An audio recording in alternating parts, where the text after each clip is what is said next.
குழப்பத்தோடு, மனக்குழப்பத்தோடு, சோர்வோடு கூட இந்த வார்த்தையை நீங்கள் கேட்டுக்கொண்டிருக்கலாம். இந்த நாளிலும் கூட நீங்க கிரகிக்க முடியாத, உங்க சிந்தனைக்கு எட்டாத ஒரு வாசலை உங்களுக்காக ஆண்டவர் திறக்க போகிறார். வெளிப்படுத்தல் 3ஆம் அதிகாரம் அதனுடைய 8வது வசனம் சொல்லப்பட்டிருக்கிறது. திறந்த வாசலை உனக்கு முன்பாக வைத்திருக்கிறேன், ஒருவனும் பூட்ட மாட்டான். உங்க வாழ்க்கையிலே அநேக கதவுகள் அடைக்கப்பட்டிருக்கலாம்.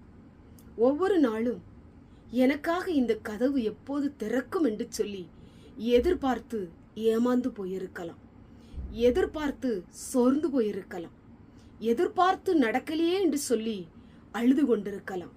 இன்றைக்கு ஆண்டவர் உங்களுக்காக கதவை திறக்கப் போகிறார். அவர் திறக்கும் பொழுது ஒருவராலும் குறுக்கிட முடியாது, ஒருவராலும் தடுக்க முடியாது, ஒருவராலும் அதை தடுத்து நிறுத்த முடியாது.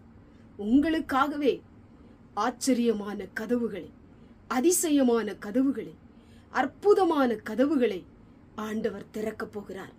நீ காத்திருந்த நாட்கள் முடிய போகிறது, நீ அழுத நாட்கள் முடிய போகிறது, துக்கப்பட்ட நாட்கள் முடிய போகிறது. ஒரு சந்தோஷத்தின் நாளை கர்த்தர் உங்களுக்கு தரப்போகிறார். கர்த்தருடைய செயல் அதை நடப்பிக்க போகிறது. கர்த்தர் உங்க வாழ்க்கையில மகத்தான காரியங்களை செய்ய போகிறார். இதுவரை எதிர்பார்த்ததெல்லாம் ஏமாந்து போன காரியங்கள், எதிர்பாராத அற்புதங்களும் எதிர்பாராத ஆசீர்வாதங்களும் உங்க வாழ்க்கையிலே கைகூடி வரப்போகிறது. திறந்த வாசலை ஆண்டவர் வைத்திருக்கிறார். உங்களுடைய தடைக்கற்கள் எல்லாம் படிக்கற்களாய் மாறப்போகிறது. தடையா நின்ற காரியங்கள் எல்லாம் முன்னேற்றத்துக்கான வழிகளாய் மாறப்போகிறது. உங்க வழிகளை கர்த்தர் சரிப்படுத்துகிறார். உங்களுக்கென்று பாதைகளை கர்த்தர் திறந்து கொண்டிருக்கிறார்.